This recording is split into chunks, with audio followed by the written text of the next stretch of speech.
Estoy, ¿no? Recording in progress. Ya estamos en el aire, Manuel, Sí, pero ¿quién falta? nos falta gente todavía. Está Ana Hernández, Rebeca y Falta idea. yo no sé si Gabrielito tiene alguna ponencia o no, creo que no. Supongo que Gabrielito es público y faltaría Patricia Del Ponti y faltaría Beatriz, ¿no? Sí, falta idea. Mm. Empezamos por... Hello, Rebecca. Congratulations on your new Thank you. well-deserved PhD. Oh, yes. I didn't know, Rebecca. You didn't know? Oh my No, God. no, no, no. When was it, Rebecca? Like 2 weeks ago or Monday last week on the one 16th. last week? Okay, yeah, after my wedding. Yeah, yeah. I was part of her committee, that's why I know. Oh, Ah, well. yeah, yeah, yeah. Makes sense. Makes sense. So, Manu, esperamos por Beatriz y Eh, Patricia, ¿no? Voy a escribir a sí, Patricia. yo digo, Alberto, si está la Ana Hernández, que está, ¿no? Ujú. Hola, ¿se me Eh, escucha? Sí, Sí. Ana, sí, si está Ana Hernández, Empezamos. empezamos, ¿no? Son las 4, ya. Vale, pues hola, buenas tardes. This is a completely bilingual panel, so I know that some of you may not be fluent in Spanish, so please feel free to express yourselves in whichever language you prefer, please Spanish or English. Pues como digo, tenemos un panel esta tarde muy interesante, cuatro artículos muy sólidos. Está por aquí el profesor Manuel Goyanes de la Universidad Carlos III de Madrid, que modera, presenta este panel, que como saben es de persuasión en el mundo, en el ámbito de la comunicación política. Saben que la persuasión ha estado en el centro de la investigación en comunicación política desde el inicio de la Mass Communication Research, con los famosos estudios de Lazarsfeld, Berelson, Gaudet, y hoy en día sigue siendo central a todos los procesos y estudios de comunicación política. Muchas veces se piensa en la persuasión como algo negativo, como la manipulación, pero en realidad sabemos que según la mayoría de teorías democráticas, pues la persuasión es un elemento central para que las mejores ideas triunfen y las peores ideas pues caigan en el olvido o por lo menos no adquieran poder en las democracias. Además, lo bueno de este panel es que tiene cabida a muchos fenómenos comunicativos porque saben que todos los procesos de comunicación política son persuasivos. Los ciudadanos y las ciudadanas cuando se expresan en redes sociales políticamente normalmente pretenden mandar un mensaje a la clase política o persuadir a otros ciudadanos y ciudadanas para que participen. Los políticos, los líderes también pretenden persuadir a los públicos, bien directamente o bien a través de los medios, acerca de diferentes asuntos y los propios periodistas también como actores políticos también tienen muchas veces géneros de opinión o de determinados encuadres que favorecen la persuasión.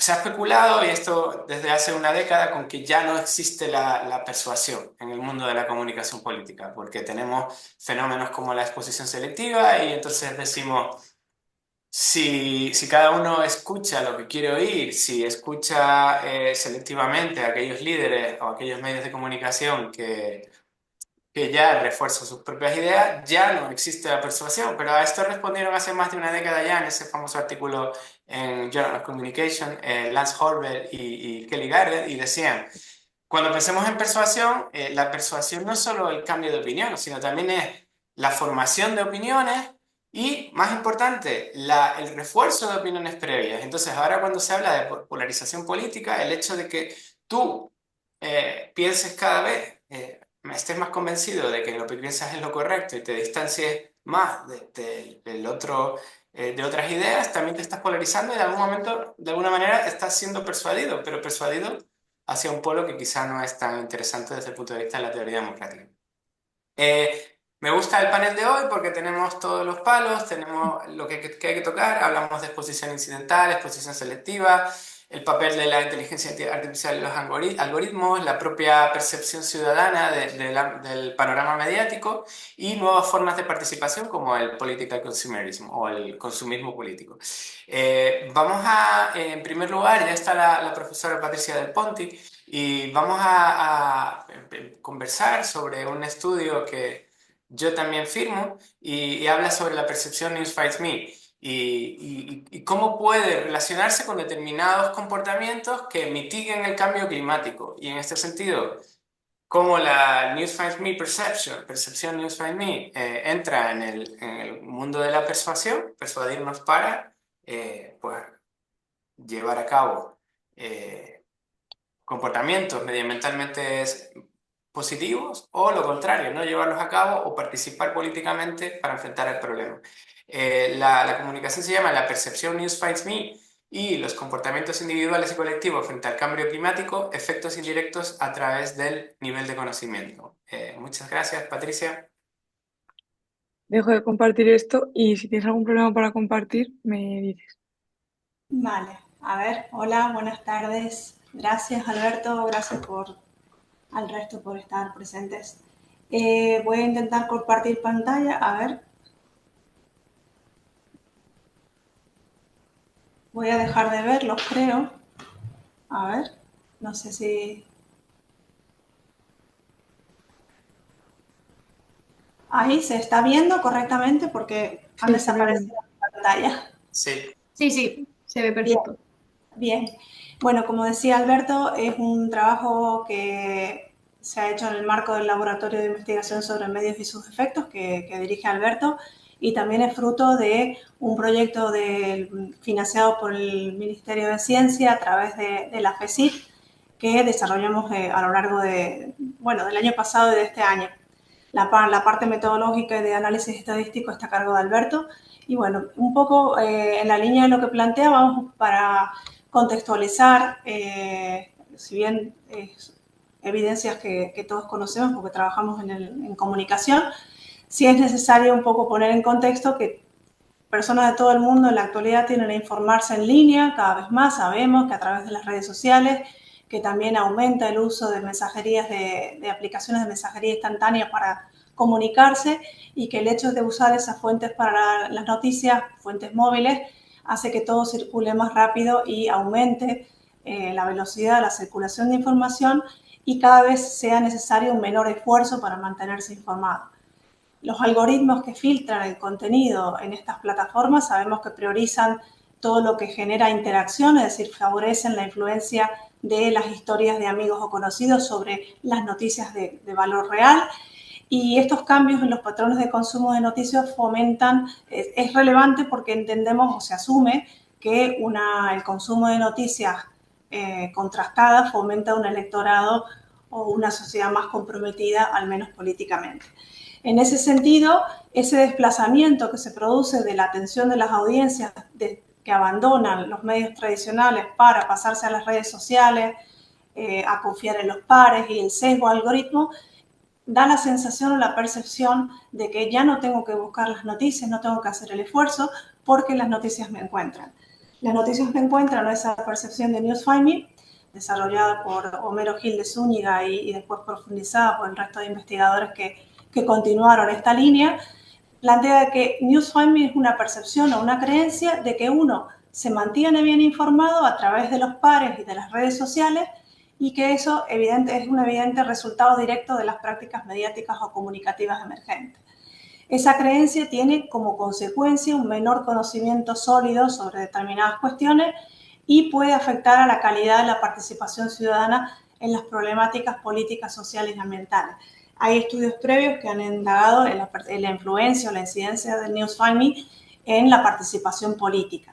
Y nosotros lo que hemos querido es dar una vuelta más de rosca en la línea que comentaba Alberto, partiendo de que la idea del cambio climático es uno de los desafíos que nos abraza a todos, ¿no? O más críticos en este momento, y que la acción informada es necesaria para poder mitigarla o para poder reducirla. Entonces lo que hicimos fue estudiar cómo la percepción de News Find Me, la percepción de que las noticias me encuentran y no las tengo que ir a buscar, y relego mi confianza en el algoritmo y en los pares, en el círculo de confianza, de qué manera esa percepción impacta en el conocimiento del cambio climático y como consecuencia en los comportamientos individuales y colectivos relacionados con la protección del medio ambiente. Veo que también está Ana en esta mesa, que también formó parte del trabajo. Bien, nos planteamos, hipotetizamos dos cuestiones. Por un lado, que la percepción de News Find Me estará negativamente asociada con el conocimiento sobre el cambio climático, que lo podemos, no sé si se ve cuando muevo la pantalla. La percepción de News Find Me incide directamente o negativamente en el conocimiento que hay sobre el cambio climático. Y luego una segunda hipótesis en la que planteamos que la percepción de News Find Me va a estar indirectamente asociada con el comportamiento vía el conocimiento del cambio climático. Para eso nos formulamos diversas preguntas de investigación. La primera de ellas es qué relación indirecta hay entre el News Find Me y el activismo político ambiental a través del conocimiento. No sé si están viendo bien la pantalla porque no veo el cursor. Sí, se ve el cursor y todo lo que hace. Luego, esa es la primera pregunta de investigación. Luego nos planteamos una segunda pregunta que es qué relación existe entre las diversas dimensiones del News Find Me, es decir, confiar en los pares, no buscar, pero estar informado y confiar en el algoritmo, y el conocimiento sobre el cambio climático y indirectamente cuál es la relación entre esas tres dimensiones y los comportamientos concretos de forma individual y colectiva, ¿vale?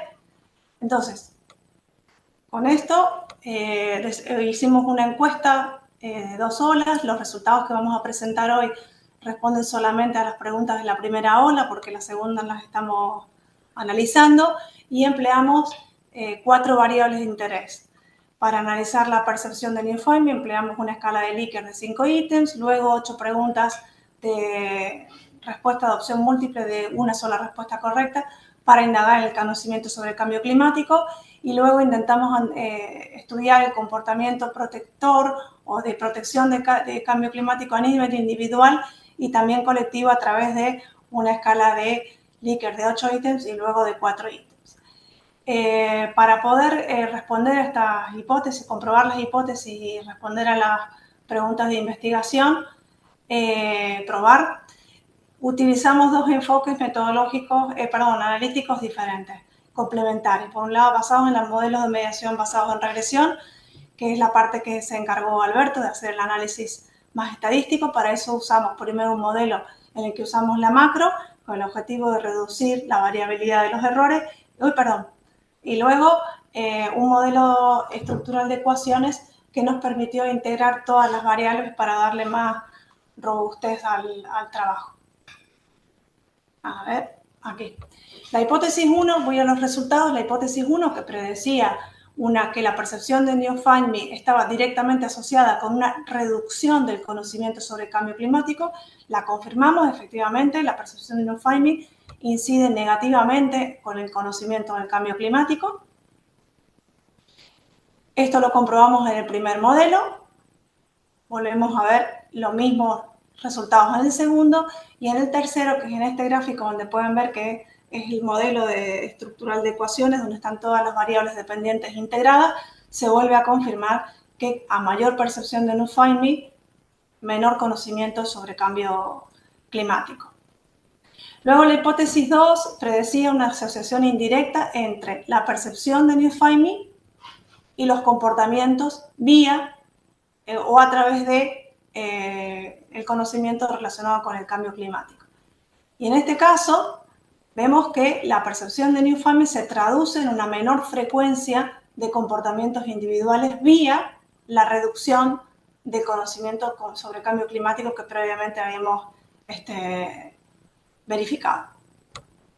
Nuevamente, volvemos a ver que percepción de New Find Me tiene efecto negativo. A ver, se me fue a la pantalla. A ver, ahí la vemos bien, ¿no? La pregunta de investigación 1 que veía cuál es la relación indirecta entre percepción de New Find Me y el activismo político, es decir, quienes tengan una alta percepción, preveíamos que quien tenga una alta percepción de New Find Me va a tener niveles menores o reducidos de conocimiento y a su vez le iba a conducir a comprometerse menos con acciones o comportamientos proambientales. Vemos que no tiene un efecto indirecto vía conocimiento en el activismo político. En otras palabras, no hay una relación mediada por el conocimiento del cambio climático entre el New Find Me y el activismo político. Volvemos a verlo en el sistema estructural de ecuaciones y en el siguiente modelo. A la pregunta 2, ¿qué relación existe entre las diferentes dimensiones del New Find Me y el conocimiento relacionado? Recordamos que las diferentes dimensiones era confiar en los pares, no buscar pero estar informado y relegar en el algoritmo, la decisión en el algoritmo. Esa era la pregunta. ¿Qué relación existía entre esas tres dimensiones de manera individualizada y el conocimiento? Vemos ahí que solamente en el caso de la primera se da. La tercera y la cuarta de la relación indirecta entre las diferentes dimensiones de New Find Me y los comportamientos, en este caso a nivel individual y comportamiento colectivo. Y solamente vemos que hay un efecto indirecto en el comportamiento individual. Somos los primeros que podemos ver que sí tiene un efecto indirecto en el comportamiento individual, en este caso en la dimensión de la confianza en los pares, pero no había efecto indirecto en el activismo. Como conclusiones, bueno, primero evidentemente demostramos que hay una relación directa entre el New Find Me y el conocimiento sobre el cambio climático, que lo reduce, e indirectamente los comportamientos proambientales. Inicialmente, si bien es la primera vez que se describe que no había ocurrido esto en los estudios previos sobre comportamiento o activismo político, en este caso sí hay un efecto positivo en el motivar o el despertar el activismo ambiental. Sin embargo, las repercusiones podrían ser negativas porque hablamos de un activismo desinformado, con todos los riesgos que esto puede conllevar y a su vez inhibir comportamientos de protección. Es decir, si yo me sumo a movimientos activistas sobre cambio climático, pero basados en contenidos desinformados, a lo mejor ese activismo no es positivo. Y también puede inhibir comportamientos que sí son necesarios para mitigar el problema, como por ejemplo no ahorrar electricidad o tomar otras decisiones personales. Bueno, en principio esta es la ponencia. Creo que me ha ajustado al tiempo, no veo el temporizador. Y bueno, espero que les haya parecido interesante. Muchísimas gracias. Gracias, Patricia. Ahora me veo yo. Sí. Yo Sí, creo que ahora. ahora sí que los perdí. Gracias. Bueno, pues ahora que ya hemos escuchado la primera sesión, habíamos hablado, Alberto y yo, de plantear las preguntas que tengamos después de cada presentación y luego al final hacer una especie de, no sé, pues de discusión o de debate, si se da el caso, ¿no? Entre todos nosotros de lo que se haya expuesto. En consecuencia, no sé si tenéis si os ha surgido alguna cuestión que queráis preguntar a los autores que están aquí respecto, no sé, a las teorías, a los métodos, a los análisis, a todo eso, porque, bueno, ya que están aquí, pues podríamos aprovechar. Rebecca, you can ask the questions in English if you want. So I don't know if you have understood what Patricia has said, but in any case, feel free to, Oh, I didn't know that I should have done it in English. Usually I understand pretty well Yes. in Spanish. It's just when I try to express myself, it's a bit more difficult. I have an easier time expressing myself in English. Okay. I'm sorry, I apologize, I wasn't aware. No, all good, all good. Okay. Pues eso, si tenéis alguna pregunta, chicas, pues ahora es el momento. Cualquier cosilla que queráis preguntarle a nosotros. Eh, Sentiros, o sea, como si estuvieses en casa, que no, que somos cuatro amigos, o sea, que no pasa nada. Hola, ¿se me escucha bien? Sí. Sí, Perdone que tengo la cámara apagada, estoy en una aula de estudio de una biblioteca, no he podido conseguir otro sitio donde estar. Yo, o sea, yo Ana, no tengo, no, Ana sí, Hernández, ¿no? Ana sí, Hernández, ¿no? sí, Vale, sí. venga. O sea, yo no es comentar nada ni preguntar nada, sino simplemente yo participar en parte de ese inicio de estudio y me hace mucha ilusión y me alegro mucho haber escuchado todas estas respuestas, estas conclusiones a las que he llegado y me ha encantado. Yo creo que lo más interesante de este paper, Rebecca, you can follow me if I speak Spanish or you prefer me to speak English. We Oh, can do that's it good. in English. So, lo más interesante es que hay, y que no lo habíamos visto nunca, un efecto que alguien podría argumentar que es positivo porque hay un efecto no mediado directo y que no habíamos hipotetizado de News Finds Me sobre el activismo. Es decir, es la primera vez que alguien describe un efecto, entre comillas, positivo sobre la percepción News Finds Me, incrementa el activismo y la participación política. Esto sabemos, tiene sentido teórico porque las percepciones News by Me se relacionan con mayor uso de las redes sociales y sabemos que las redes sociales tienen este poder movilizador, aunque por la literatura sabemos que no incrementa el conocimiento, el uso de redes sociales, y entonces digamos que hay un efecto no mediado sobre el activismo, es decir, News by Me incrementa los comportamientos de activismo, pero hay una reducción a la vez del conocimiento sobre cambios climáticos. Entonces, lo que decía Patricia al final, yo creo que es un finding muy interesante en el sentido de que reduce los comportamientos individuales pro medioambientales, en el sentido de si yo no sé cosas sobre el cambio climático, pues me comprometo menos individualmente, en plan reciclar, ahorrar energía, pero cuando llegamos al componente político, social, de protestar, cualquier boicotear productos o servicios como esto está estimulado por las redes sociales, pues vemos un efecto directo que es muy interesante y me alegro de haber podido participar en este estudio. Si no hay ninguna pregunta, pues hago yo Mm. Sí, la pregunta es obvia, ¿no?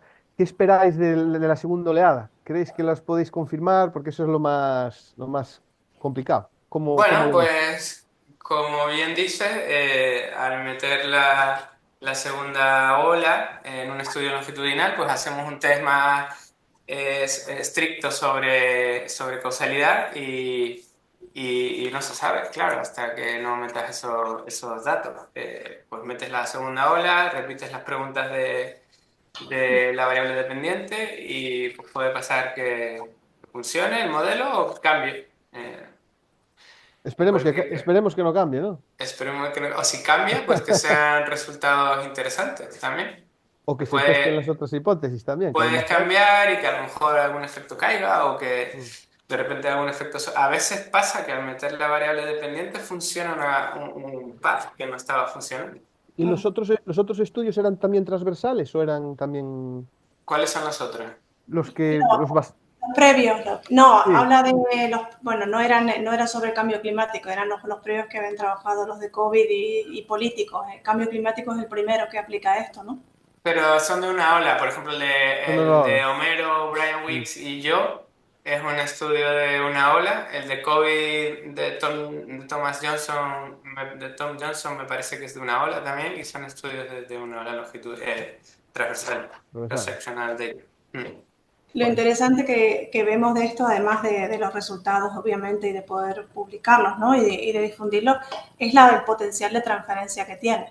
Porque si a la hora de organizar campañas o hacer transferencia del conocimiento, ¿no? Para proyectos de sensibilización o de comunicación, que uno en ese marco se hizo esta encuesta, este trabajo, ¿no? Porque realmente el proyecto, el Plan Nacional en este caso financiaba la sensibilización, entonces pudimos colar una parte, digo porque estamos entre amigos, colar una parte de investigación cuando los fondos no eran para investigación, porque dijimos, no podemos hablar de sensibilización sin saber de lo que estamos hablando y el efecto que tiene. Entonces creo que al margen de la parte de los resultados de investigación, puede tener un recorrido interesante en la transferencia de conocimiento luego posterior. Muy bien, pues un estudio súper interesante que esperamos que os haya gustado a todos. La verdad es que yo estoy deseoso de poder leerlo y espero que lo publiquéis pronto, que yo creo que así será. Nada, muchas gracias. No sé si tenéis alguna pregunta más, chicas, eh, sobre, sobre el artículo. Si no, si os parece bien a Alberto y a la profesora Patricia, pues pasamos a la siguiente. ¿Sí? Vale, la siguiente, Alberto, la presentas tú. Esta la tendría que haber presentado yo. Ahora Sí, nos hemos nos hemos pisado, liado. pero Nos cambiamos hemos- el orden y punto. ¿Sí? Ahora, ¿quién va? El... Va Bea. Estás mute. A ver. Ana Ana. Hernández, ¿no? O Ana Hernández. bueno, quien tú Sí, creas mejor sí. para No, el no, flujo pues de los Ana. argumentos. Venga, pues Ana Hernández. Ana, ¿estás preparada? Eh, Ana, no sé Sí, si sí, está. sí, Sí, se me ve, bueno, ¿no? pues sí. A ver, se ve Ana. Espera, que yo tengo Sí, que sí, pasar. sí, sí, te Sí, ve. vale. Pues Ana, Se te ve. pasamos a la siguiente. Ana Hernández Cordobés, de la Universidad de La Laguna también. Y el artículo que va a presentar es el término populismo y su polisemia en la comunicación política, un análisis de contenido de prensa española. Ana, cuando quieras. Vale, si me dejas un momento para ver cómo, supongo que es mi pantalla la que tengo que presentar, para ver cómo, ¿lo ve? Yo ahora les perdí ahora Sí, mismo. ahora mismo vemos tu Vale, pantalla. déjame ver aquí. Vale, ahora sí, ¿no? Sí, entonces, Perfecto. si voy a presentar, vale, les tengo aquí un poco, vale, ahora sí, yo no, me perdí algunos por el camino, pero aquí les veo. Pues muchas gracias y ahora les voy a presentar un pequeño, muy pequeño trabajito sobre el concepto de populismo en los principales medios de comunicación de España, concretamente periódicos digitales. Y simplemente para resumir, lo que yo pretendo ahora es comentarles sobre el concepto de populismo y sobre todo cómo lo definen los actores políticos en la comunicación política, es decir, por ejemplo, periodistas, figuras relevantes, principales líderes de opinión dentro de la comunidad de los partidos políticos, también contra quién se dirigen, es decir, a quién acusan de crear o hacer populismo o ya directamente llamarlo populista y si esto se utiliza como una etiqueta vacía, es decir, como algo carente de contenido, no explica ni su significado implícito ni explícito. Así que eso vamos a ver cómo lo resolvemos. ¿Vale? Pues empezamos primeramente con un apartado siempre de contexto, es decir, el auge de los discursos de populistas se ha habido acrecentado, por así decirlo, con la sentimentalización de la comunicación política y también con el abuso del lenguaje emocional en este mismo campo. Además, cada día podemos decir que podemos encontrar más presencia de los discursos en los medios de comunicación. Sin embargo, si nos centramos primero en la academia, antes de pasar a los medios, la academia tiene un problema de base que es cómo definimos el concepto de populismo. No hay un concepto consensuado. Entonces, lo que nos podemos encontrar en la academia, para empezar con este ejemplo, es que a lo mejor a veces populismo se habla como más bien un antielitismo, que es algo superfluo, que es más bien un estilo, que es más bien pura demagogia. Lo que sí que es verdad que a lo largo de este marco teórico sí que hemos podido ver que ha habido como un cierto consenso hacia el concepto de Mood y Kalwasser, como lo definen ellos, que es que el populismo es más bien una ideología delgada que divide a la sociedad entre el pueblo, que es bueno y es puro, y las élites, que son siempre unas élites corruptas. Sin embargo, a pesar de esto, sí que hay muchos estudios que todavía utilizan el populismo y lo definen un poco más a conveniencia, lo que hace un poco más difícil su operacionalización en el resto de estudios, que se quiera así como avanzar en el mismo concepto. Por su parte, en los medios de comunicación sí que se habla más de populismo, más como una herramienta de comunicación política, algo más como un estilo, más para utilizar, ¿no? Como más utilitarista, antes que definir parte ideológica, se usa más como una parte utilitarista. Y también, antes de decirlo, también una parte más peyorativa, es decir, ya lo estamos hablando como una especie de insulto, pero ¿qué pasa? A veces ese insulto simplemente se suelta, ¿no? Es decir, es algo que yo te llamo populista y me quedo tan pancho. Esto es lo que aquí llamamos en este estudio esa parte de esa etiqueta vacía, esa arma arrojadiza. Y otro de los conceptos que sí se ha investigado mucho, que también tiene esa etiqueta vacía, es el concepto, por ejemplo, de fake news. Entonces aquí en otros estudios también nos hemos apoyado un poco en cómo esa metodología para ver cómo es esa etiqueta vacía que vamos a ver más adelante.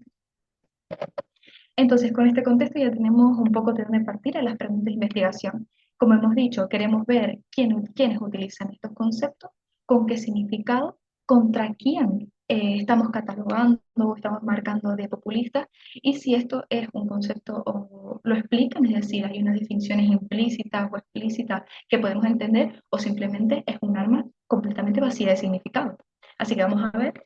Bueno, antes de ver los resultados, muy rápido la parte metodológica. Esto es un análisis de contenido de los 5 periódicos digitales más leídos en España, es el Español, El País, El Mundo, ABC y 20 Minutos, y esta vez cogimos 2 franjas de 2 años, concretamente el 2009 y el 2019. Y entonces aquí ya tenemos los resultados, nos dieron en total unas 79 piezas y 335 párrafos analizados. Aquí ya entramos con las definiciones explícitas. Por ejemplo, en definiciones explícitas como tal, sí que hemos visto que hay artículos y profesionales que utilizan la definición de Mújica y Calvácer, es decir, pueblo contra las élites, esa competición, pero también hay otras definiciones, como por ejemplo, hay un artículo en El País que habla de la división de populismo de izquierda y populismo de derecha, ¿no? Esa división entre pueblo y élite. Otro artículo habla más bien que es el populismo una simple reformulación del fascismo.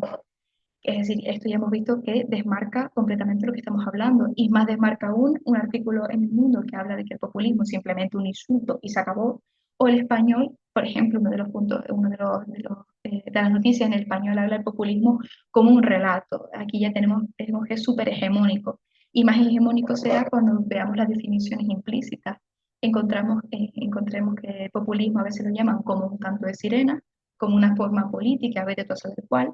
Entonces ya vemos que es tanto las definiciones implícitas como las explícitas es totalmente heterogéneo y es imposible abarcarlo todo en una única categoría.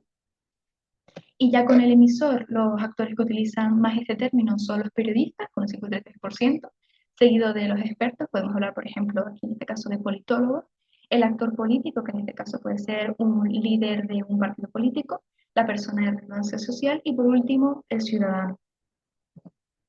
Y ya llegamos a la parte del destinatario, es decir, a quién se etiqueta como populista. La mayoría de los actores son del ámbito político, son líderes de partido o presidentes de gobierno. También es verdad que hay figuras relevantes, es decir, pueden mencionar que en su momento Eduardo Galeano también lo consideran a veces como un populista, o el Papa Francisco. Y ya por último, vamos a nuestro ranking, es decir, a quienes más se les ha catalogado. Tenemos con la medalla de oro a Vox, seguido de Donald Trump, Podemos y el Pedro Obrador. Perdón, Pedro Obrador no, López Obrador. Y ya tenemos la última parte, esa etiqueta vacía. De media, los conceptos se usaron más de la mitad de las veces como una etiqueta vacía, es decir, no había ni significado explícito ni implícito que nos diera a entender a qué se refería el actor que lo decía.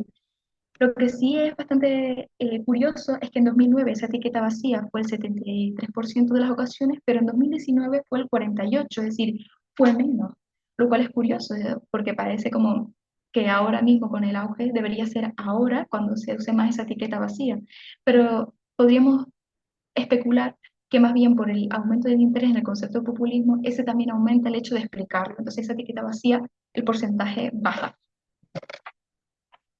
Y ya llegamos a las conclusiones, creo que me he estado gustando bastante el tiempo. Como hemos visto, la concordancia entre significados de la academia y luego lo que es en los medios de comunicación, la concordancia es bastante escasa, por resumirlo en un titular. Esto puede deberse al aumento drástico de los autores que hemos dicho que aumentan el uso de este término, o las piezas periodísticas que se dedican a hablar del concepto de populismo o del populismo, los populistas como tal. Y también hay que tener en cuenta que desde el 2009 hasta 2019 fueron llegando distintos fenómenos que tuvieron mucha implicación con el término. Por ejemplo, Podemos entrar en la esfera política en 2011, más adelante también lo hará Vox, como también en 2016 lo hará Donald Trump. Y por supuesto el aumento de los partidos de extrema derecha en Europa. Entonces, ¿qué podemos más o menos concluir? Que hay una necesidad de clarificar el populismo como si es un fenómeno sociopolítico o un adjetivo más bien vacío, o más bien diferenciar esa ideología delgada que proponen con simplemente un estilo comunicativo, una forma de hacer comunicación política. Entonces, ya como en definitiva, ya se ha llamado como una ideología, como un engaño, como un relato. El populismo va a formar parte está formando parte de las sociedades actuales y también de los medios de comunicación.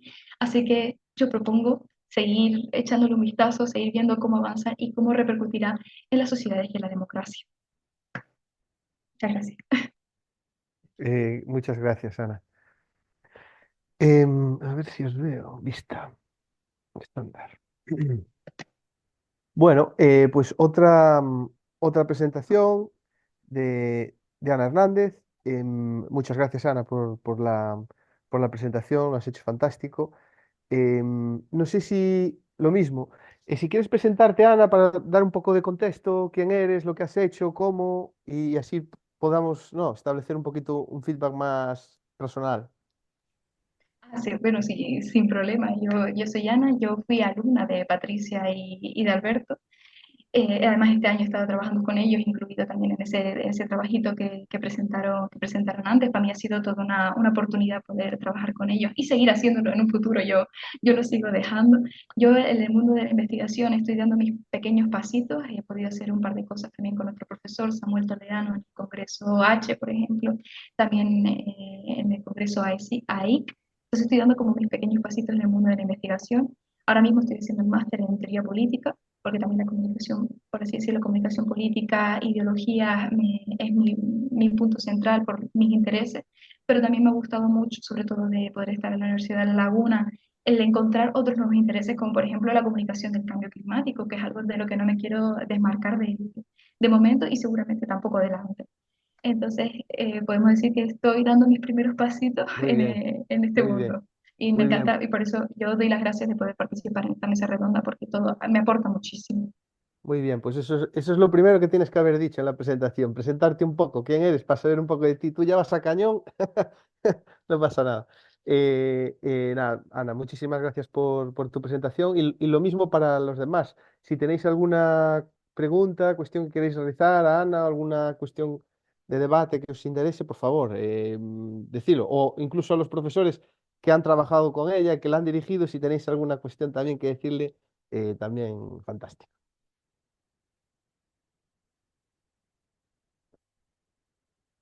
¿No?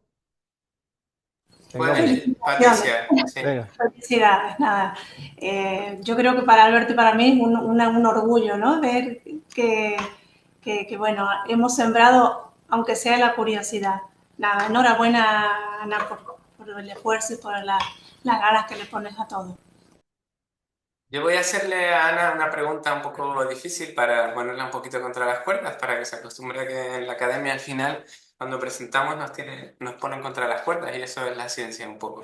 Me ha sorprendido mucho que en tus hallazgos los periodistas son los que más utilizan el término. Cuando uno, antes de hacer un análisis, pensaría, bueno, lo utilizarán en piezas periodísticas, pero en forma de cita directa o cita indirecta, donde, yo qué sé, los políticos de izquierdas llaman populista a Abascal y los políticos de derecha llaman populista a Podemos, y entonces, en ese sentido, yo esperaría que el término fuera más usado por los líderes políticos y referenciado por los periodistas en citas indirectas o directas. Pero tú encuentras que los que más utilizan el término son los propios periodistas, que supongo que será en piezas de opinión, pero tú que has manejado esos conjuntos de datos, quizás nos puedas explicar un poquito más, aunque no esté en tus hipótesis, pero en qué contexto los periodistas utilizaban ese término y por qué crees tú que son los más que lo utilizan, cuando por lógica yo, o por lo menos yo pensaría siempre en los políticos en sí mismos calificándose unos a otros. Vamos a ver, sí, sí, o sea, yo creo que un poco la respuesta está en que no se hizo ninguna distinción, es decir, nosotros cogimos todos los géneros posibles, no se dijo solamente noticias o solamente reportajes, también se incluyó la parte de opinión, entonces yo creo que aquí es un punto clave, como tú dices, en los artículos también se hablaba de populismo, y en este estudio también dividimos un poco una parte cualitativa, por así decirlo, esos conceptos si se decían de una forma positiva, negativa o neutral. Y yo creo que en la parte de los periodistas se hablaba más bien del concepto neutral de añadirlo antes de introducir la persona. El presidente populista, no sé quién, ta, ta, ta, ta, ta. Es decir, no se ponía en profundidad, a lo mejor porque era populista, de ahí el tema de la etiqueta vacía, sino más bien una parte introductoria antes de seguir a seguir hablando de lo que tenga que ser, que puede ser unas declaraciones o simplemente una mención o una comparación con otro, pero no se centraba como tal en este es populista por X activismo o por X declaraciones. Entonces yo creo que un poco tener en cuenta ese punto neutral de adjetivo y seguimos adelante con la conversación, con la información que yo te quiera transmitir. Y por supuesto, el no olvidar que también incluimos los artículos de opinión que al fin y al cabo tienen una base fuerte de la parte opinativa. Espero haberlo hecho bien. Sí, si alguien tiene alguna preguntita más. De todas formas, a mí el otro día estuve en un tribunal de tesis en Madrid y reivindiqué un uso del populismo del término que a mí me gusta y que casi nadie habla de él nunca. Y hay filósofos, pensadores como Ernesto Laclau que dicen que el populismo en realidad es lo contrario del elitismo y por tanto es consustancial a la democracia en el sentido de el populismo es herramientas democráticas para mantener a raya los intereses de las élites frente a las necesidades de los ciudadanos. Entonces, no sé si encontraste en algún momento alguna definición positiva del populismo en esta línea de lo opuesto al elitismo y en conexión con la democracia, o no, o eso está totalmente ausente de las definiciones de los medios. Yo creo que aquí los medios de comunicación se desmarca mucho de esa concepción de populismo, sino se puede entender más bien un poco hacer lo que creo que el pueblo quiere o decir lo que el pueblo quiere. Creo que está más enmarcado en ese punto. También, por ejemplo, se le puede atribuir de populista a un árbitro que pita contra un jugador que a mí tampoco me gusta, entonces lo considero como algo positivo. Lo que sí que se habla del concepto de populismo, aunque se sigue viendo desde un punto de vista negativo de ese punto de hacer lo que la gente, lo que el pueblo quiere, por llamarlo de una forma, sí que se habla del populismo como es un punto de vista democrático es capaz de demostrar que hay un malestar social.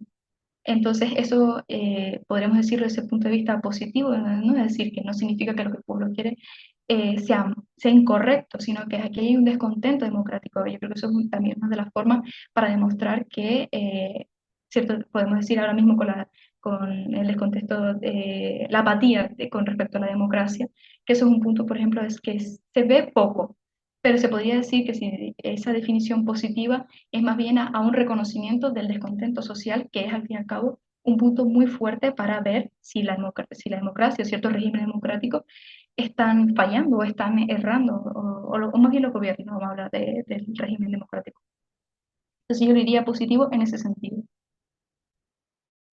Patricia, Gracias. ¿Alguien más? creo que Patricia.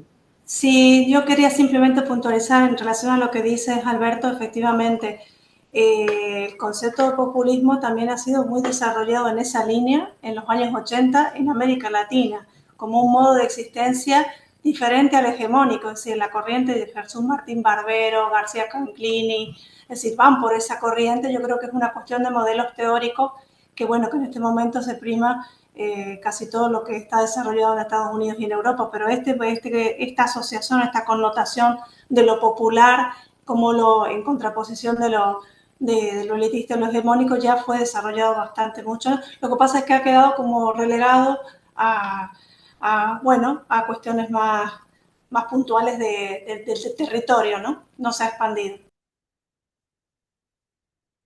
¿Alguna persona más? Gracias, Patricia. ¿Alguna persona más quiere preguntar a Ana Hernández algo sobre su estudio?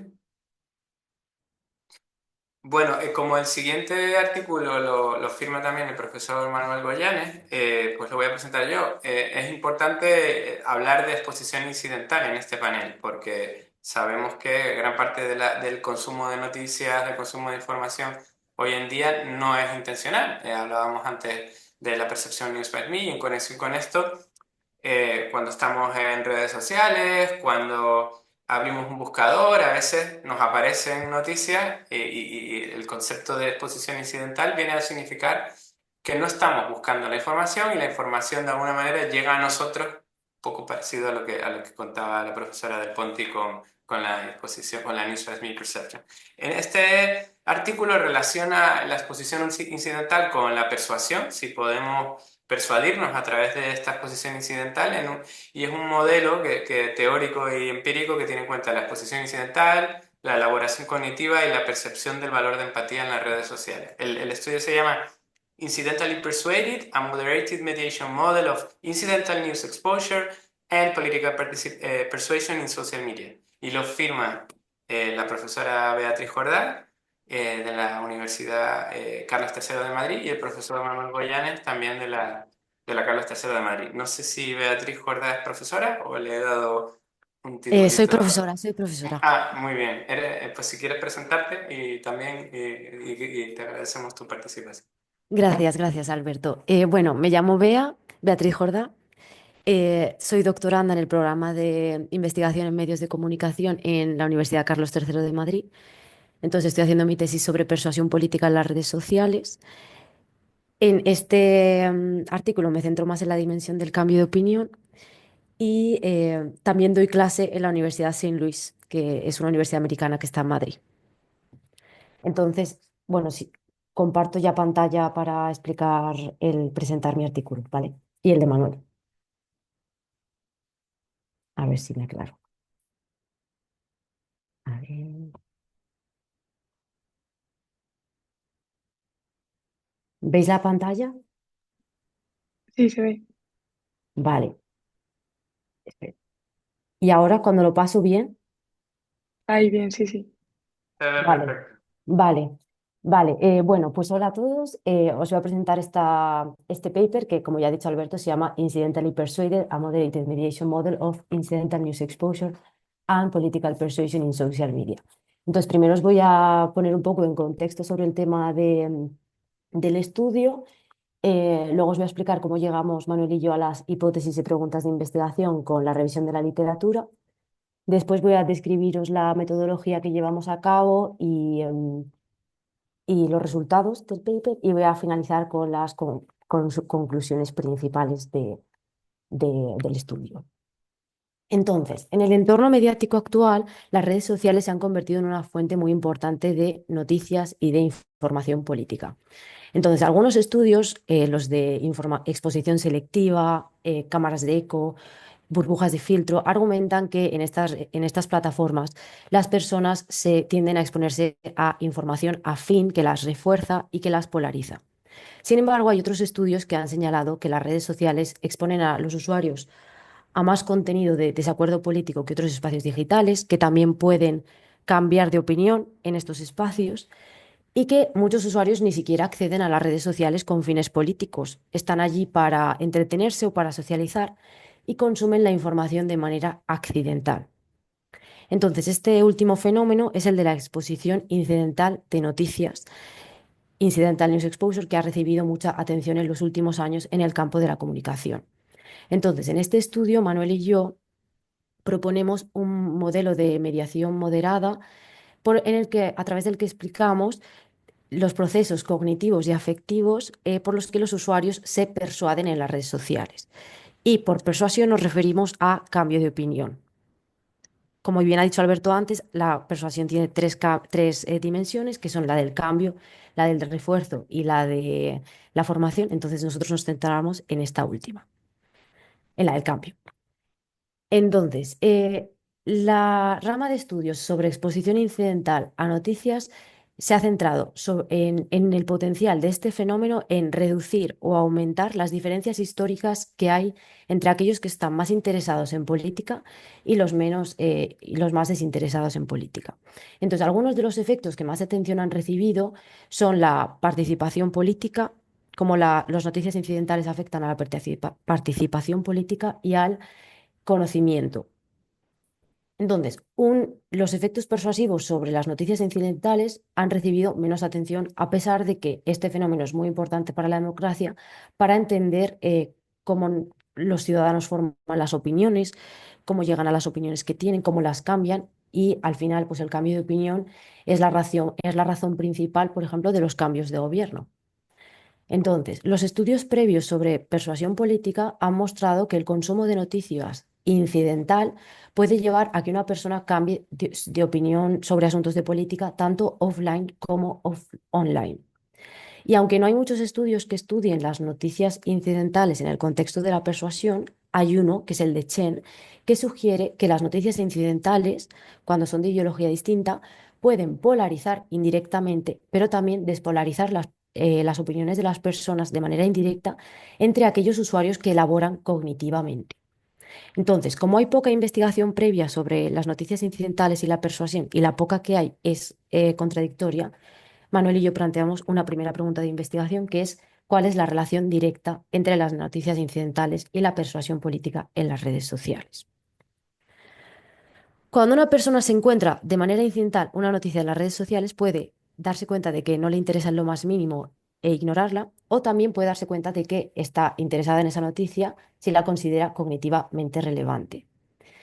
Entonces, la elaboración cognitiva, según Ivland, es el proceso de conectar información nueva con otra información almacenada en la memoria, incluidos los conocimientos previos, las experiencias personales o la conexión de dos nuevos fragmentos de información de formas nuevas. Entonces, la elaboración cognitiva es el paso siguiente al consumo de información nueva. Y según el modelo de elaboración cognitiva que plantea Ivland propone que la elaboración de noticias media la relación positiva entre la exposición de noticias y el conocimiento político. Entonces, cuando este modelo se planteó, originalmente tenía en cuenta el consumo de noticias intencional, pero en los últimos años ha habido varios estudios que han puesto a prueba este modelo en el contexto de las noticias incidentales. Y de manera general se ha encontrado que la elaboración cognitiva es un mediador clave para explicar los efectos positivos del aprendizaje de las noticias incidentales en los usuarios. Entonces, en línea con estos estudios, nosotros planteamos que en España los usuarios que consumen noticias de manera incidental también elaborarán cognitivamente sobre ellas. Entonces, en la investigación sobre la persuasión, la elaboración cognitiva es un aspecto crucial en el cambio de actitud. En el modelo de la probabilidad de elaboración es el aspecto central, es el aspecto central de este modelo. Entonces, cuando este modelo lo que dice es que cuando hay o sea, que la ruta central a la persuasión domina cuando la elaboración es alta. Entonces, lo que argumentamos Manuel y yo es que cuando hay más elaboración, también habrá más cambio de opinión.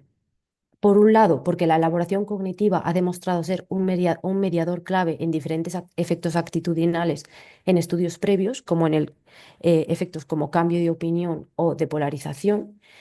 Y por otro lado, cuando los usuarios elaboran más sobre las noticias que se han encontrado, esto implica un mayor grado de intencionalidad. Y nosotros pensamos que esto podría conducir a efectos similares a los que estudios previos sobre consumo intencional de noticias han encontrado. Entonces planteamos dos hipótesis.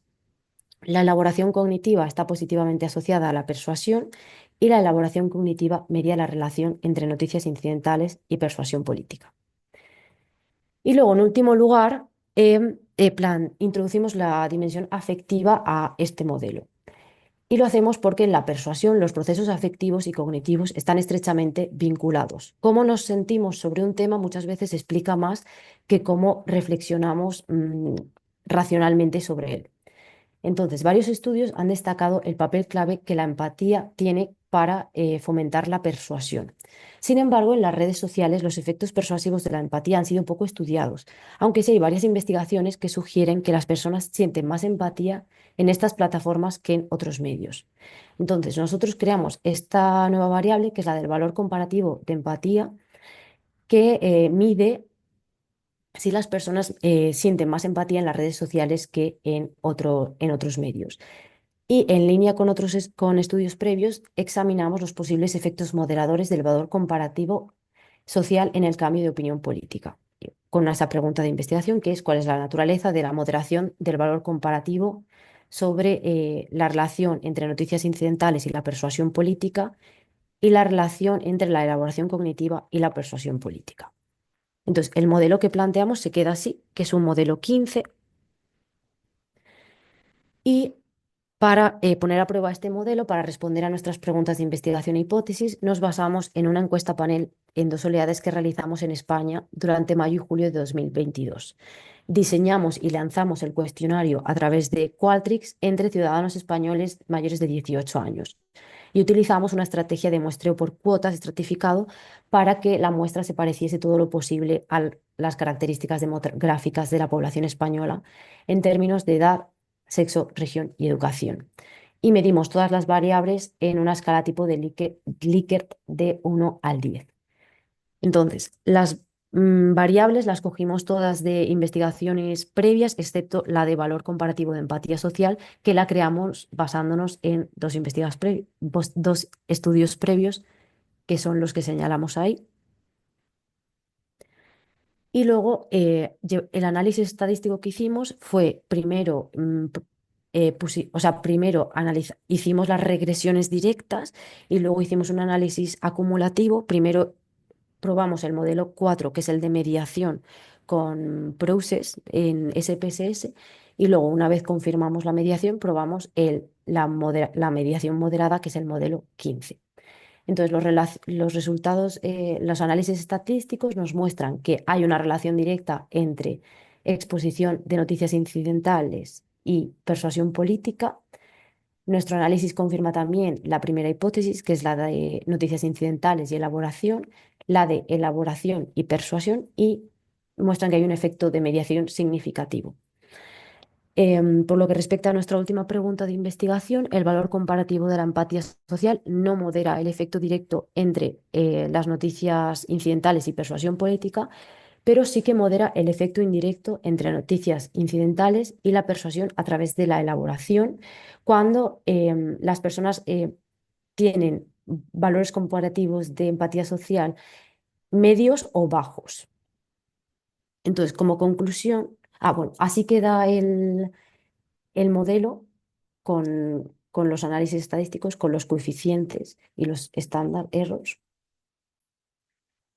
Y como conclusión, pues nuestro estudio ofrece una imagen más matizada de las vías directas e indirectas por las que las personas que encuentran noticias incidentalmente, que esto es un fenómeno muy prevalente en las redes sociales, pues pueden llegar a cambiar de opinión sobre cuestiones políticas. Nuestro estudio es un buen punto de inicio para investigaciones futuras que quieran investigar los efectos persuasivos de las noticias incidentales, porque al final los estudios previos se habían centrado en comportamientos intencionales y políticos, que muchas veces los usuarios no entran a las redes sociales con esas intenciones. Y además nuestro estudio sugiere que el consumo incidental no solo depolariza opiniones, que es lo que había dicho los estudios previos sobre este tema, sino que también puede llegar a cambiarlas. Y los resultados referentes a la moderación comparativa sugieren que la empatía no sesga el proceso de elaboración y que los usuarios son persuadidos racionalmente. O sea, la empatía solo entra en juego cuando hay elaboración cognitiva, y cuando hay más elaboración, pues las personas se persuaden por eso y no por la empatía. Y eso es todo. Gracias. Bueno, muchas gracias, Beatriz, y probablemente tengan preguntas. Es el momento ahora para preguntarle a Beatriz Jordán. Esperad que voy a dejar de compartir. Bueno, no. Bueno. ¿Alguien tiene preguntas? Rebecca, feel free to ask questions in English as well, or Spanish, whichever you Bueno. prefer.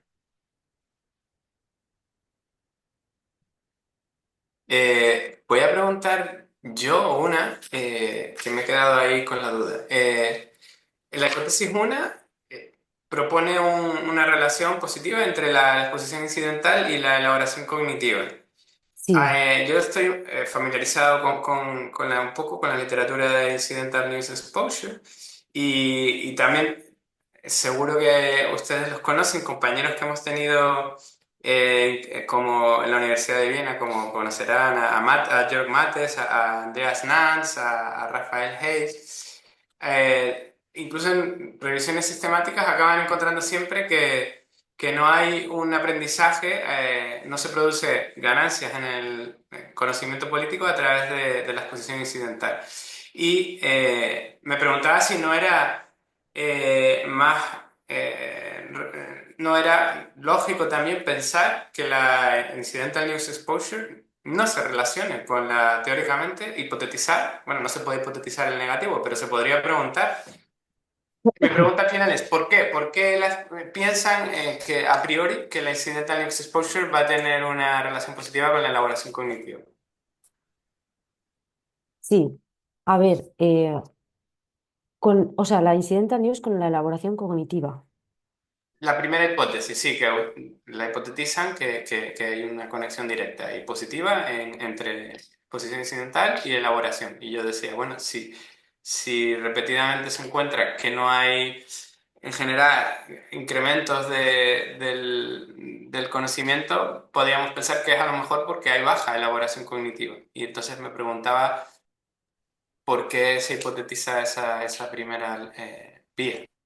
Sí, a ver, los estudios previos que aplican el modelo cognitivo de Eveland, que es el de consumo de noticias, atención, elaboración y luego aprendizaje, los que lo aplican a las noticias incidentales, sí que es cierto que hay veces que no han encontrado un efecto en el conocimiento político, pero sí que se suele encontrar en la mayoría, o sea, yo recuerdo que en casi, en todas los que yo leí, que sí que se puede llevar a elaborar sobre, o sea, sí que las noticias incidentales a menudo te llevan a pensar más a menudo sobre las noticias que estás leyendo. Al final, yo creo que eso no se refleje siempre en el conocimiento. Podría ser que, me estoy acordando de un paper que tiene Manuel, que es que a lo mejor pues ni siquiera han entrado en la noticia no lo han leído con detalle. O sea, a lo mejor se han quedado pensando en la publicación de redes sociales que han encontrado, pero no han leído en profundidad la noticia, el artículo que se han encontrado y luego, luego cuando se les pregunta sobre conocimiento político, pues eso no se refleja, no hay un efecto. Sí, vea, sí, esta es una cuestión que hemos discutido nosotros.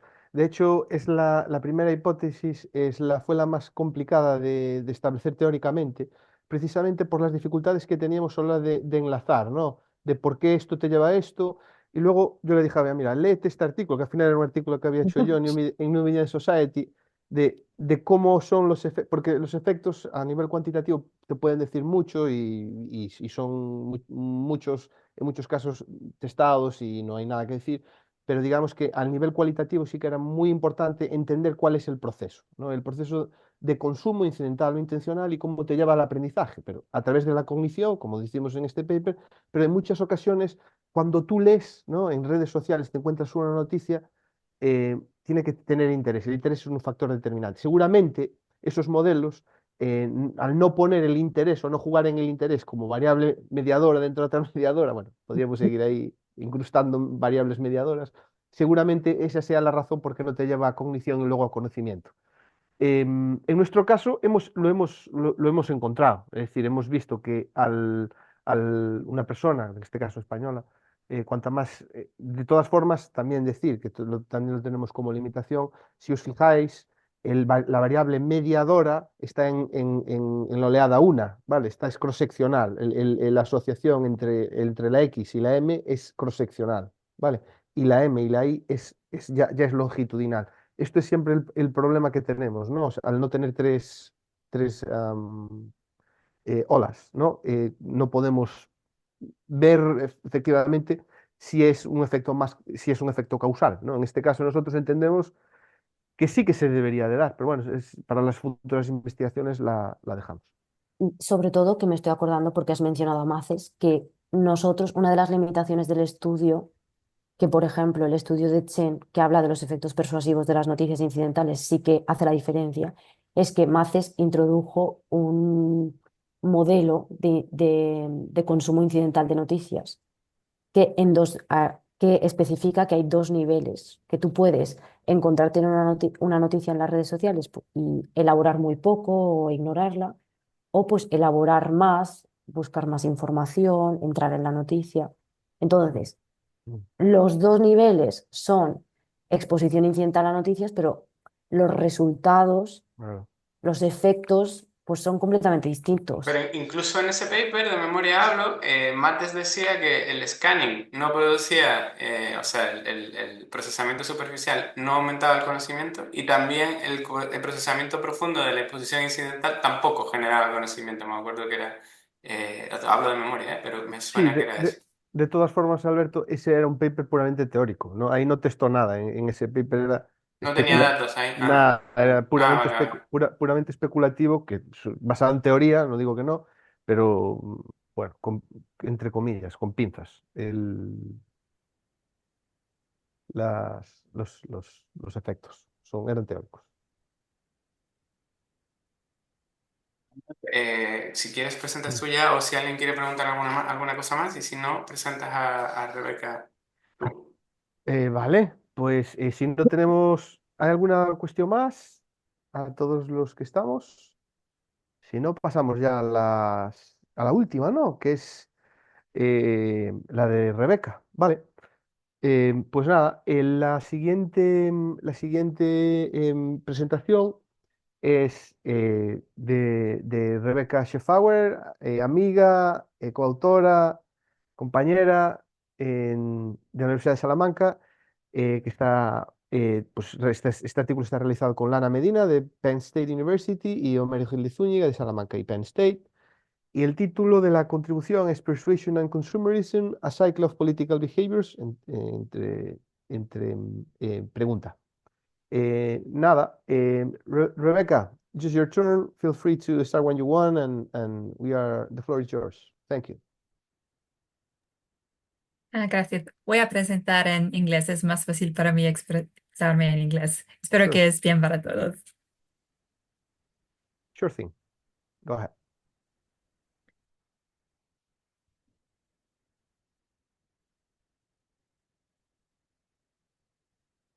Okay, so in this paper, we were interested in the relationship between political consumerism and political persuasion. Essentially, what we tried to do was clear up what comes first. Is it that you are a consumer and then you try to persuade others, or is it that you become a political consumer through persuasion of others? So the two main constructs we have are political consumerism at first, which is usually measured with boycotting and boycotting. It means you either specifically avoid buying a certain product for political reasons, or you specifically buy a product for political reasons. And this is a fairly popular type of political engagement, fairly widespread. However, when we look at the realm of political participation research, there are only very few studies that consider political consumerism as an independent variable. It's usually just the end destination of analyses. However, considering that consumerism does not exist in a vacuum, it is tied to a bigger belief system and it is associated with a lot of other types of political behavior. It is an interesting question to see if consumerism can spark other types of political behavior. In this case, what we are interested in is persuasion. To be more precise, we specifically looked at attempts of offline persuasion. While there is a lot of persuasion that can happen online on social media, we specifically decided to focus on offline attempts at persuasion because offline settings have certain affordances that the online setting does not have. For example, the immediate chance for discussion, for reciprocity, for questions, tied together with having somebody else face to face, being able to observe their gestures, their face. It's a combination of factors that in theory should enhance any persuasive actions in comparison to online behaviors. And persuasion is an important factor in democracies. A lot of information we do hear from our friend circles, our families. So a lot of information we base political decisions on, we learn through essentially persuasion from others. So how do these two go together? Well, there is no specific agreement in previous literature. There are strong indicators that persuasion attempts and political consumerism are tied together. Indeed, some studies or some researchers see them as dimensions of one construct. However, others, for example, highlight a potential antecedent role of persuasion in terms of consumerism. But as consumers are more active political participants, it might also be the other way around. If we look at offline persuasion, for example, this is traditional word of mouth referral, which is something that is very important in consumerism that is not tied to political stances as well. Quite often, consumer decisions, what products we buy, again, can be influenced by what somebody else tells us about. Your friend tells you, oh, this is a good product, so you decide to take a look, give it a try. So there are strong indicators that these two behaviors go together, but considering that consumerism is such a strong political behavior that is tied to a bigger belief system and it is so easy to engage in, it might be the case that the political consumers are the ones who are more likely to persuade others, especially when we also take into account self-effects, where being a political consumer, then trying to persuade others might reinforce my own behavior, making me an even more avid political consumer in the process. So what are our hypotheses for this paper? We have 3 of them. First of all, political consumerism predicts attempts at persuading others. Second of all, we expect there to be a reciprocal relationship between the two. As I said, self-effects might be at work with one reinforcing the other. However, we did expect political consumerism will in time be the stronger effect of the two. To test these hypotheses, as you can see, we have cross-sectional, lagged, and autoregressive hypotheses here. We have a 2-wave sample from the United States. I'm not going to go over everything here in detail. I just put it up so you can take a quick look. We have consumerism, which, as I said, was captured with boycotting and boycotting. It's the most common way, I think, to capture political consumerism in survey research. For offline persuasion attempts, we have 5 different items. So we asked people about, for example, social causes, community issues, essentially different political issues one might try to persuade others about. We did not specifically ask about consumerism, but again, it's tied into a bigger belief system, and political consumers are, in general, more active with other political behaviors as well. So I don't think it's much of a limitation that we don't have a specific item for did you try to persuade others to buy certain products. We did also, as you can see, include a host of controls ranging from demographics to several other items that are in research usually associated with either political consumerism or persuasion of others, such as discussion, different types of media use, political knowledge, efficacy. So, as for results, I have 2 tables here, and you can see on the left-hand side, we predicted offline attempts to persuade. And as you can see, cross-sectionally, lagged, and autoregressive, political consumerism is a very strong predictor of offline persuasion. Even in the autoregressive model, you can see the coefficient is pretty high. However, once we look at the reverse relationship of attempts to persuade predicting consumerism, once we reach autoregressive level, we lose significance, which indicates that while those 2 constructs are related, it is indeed consumerism that might be the stronger influence, that might be the initial influence here. So to delve deeper into these results and to clarify things a bit more, we also have 2 random intercept cross-leg panel models, structural equation models. And here we can see that, yes, political persuasion in time predicts political consumerism. However, when we look at the other model with consumerism as a predictor, you can see, again, the coefficient here is a lot higher. It's more than twice as this one. So it is indeed, as we have theorized, the fact that consumerism is the strong influence here. In fact, all our three hypotheses are confirmed. Consumerism does predict attempts at persuading others in time. There is a reciprocal relationship. However, it is consumerism that is the stronger influence here. So what do we learn from this? Well, first of all, we can see that engaging in political consumerism does motivate people to attempt to politically persuade others, which is an indicator that they are indeed people who engage in more political activities. So it might not just be persuasion of others, it might also be many other behaviors that they engage in that are sparked by something as relatively simple as political consumerism. And it's not just an antecedent, it's a very, very strong antecedent, as we saw. So I think a lot more studies need to be done there where we consider consumerism as a starting point rather than just the end destination of analyses. And based on the fact that we have panel data here, we could clarify directionality, and in combination with the random intercept cross-like panel model, I think we can rather confidently say that it is consumerism that is the strong influence here, because many other studies who talk about similar effects only work with cross-sectional data, which means directionality can't really be addressed there. And yeah, we can also see that consumerism could very well be a valuable mechanism to democracy, as it is obviously a starting point for many to become active. Yeah, that is it from me. Thank you. Thank you, Rebecca. Gracias, Rebecca. It was a really interesting paper. Good co-authors, I guess. So congratulations for that. Thank you. A los demás, no sé si tenéis alguna pregunta. If you have any questions, please feel free to share it.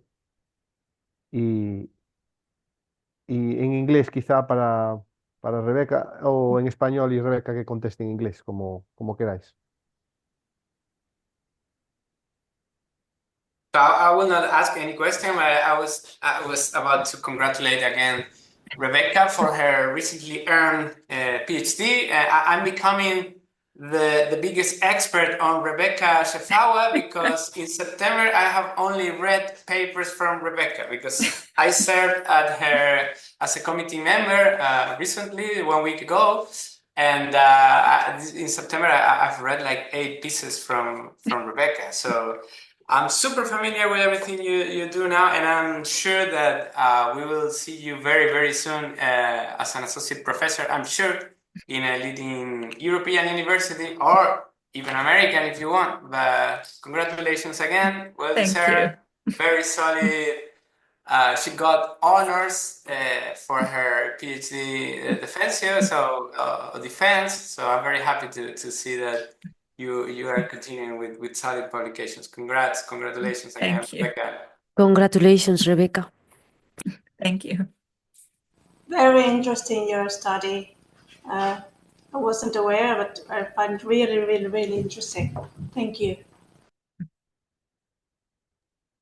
Bueno, no sé si tenéis, más allá de las felicitaciones, que comparto, felicidades, Rebeca, no sé si tenéis alguna cuestión particular del paper para seguir avanzando, o si no, pues damos por concluida la sesión y queréis pues establecer algún debate en particular.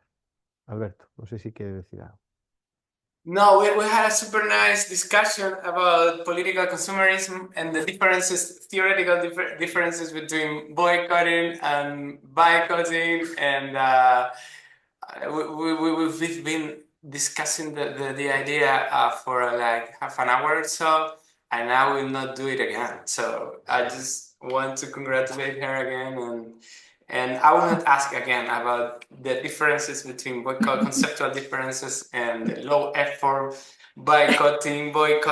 I made her suffer a lot 1 week ago, so I will not repeat it.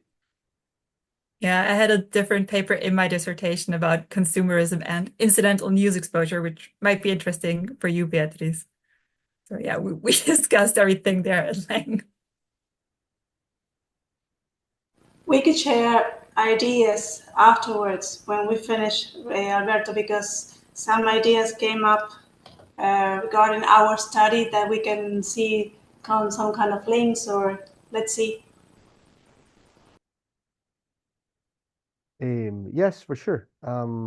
So in any case, I don't know if you have any query, any other insight for Rebecca, and for the other papers that we have presented today will be a nice place, nice time, to share with us all your knowledge or any query that you might have. If not, Alberto, maybe we can close down the meeting and it was a perfect day. I think all the presentations were pretty good. And no sé por qué estoy hablando en inglés, la verdad. En gallego. Hablo en gallego a partir de ahora ya. Porque... En galego, mellor, falemos galego. Hablemos galego. No, la verdad, bueno, decir que a lo que a mí respecta, las presentaciones han sido, la verdad, que muy diversas, pero también muy interesantes, ¿no? Que representa un poco lo que es las diferentes sensibilidades, ¿no? que tiene la academia en España. Hemos visto, en principio, también 3 papers cuantitativos, bueno, los 4 de hecho son cuantitativos, análisis de contenido, que es quizá la metodología más empleada en las ciencias de la comunicación, por lo menos en España.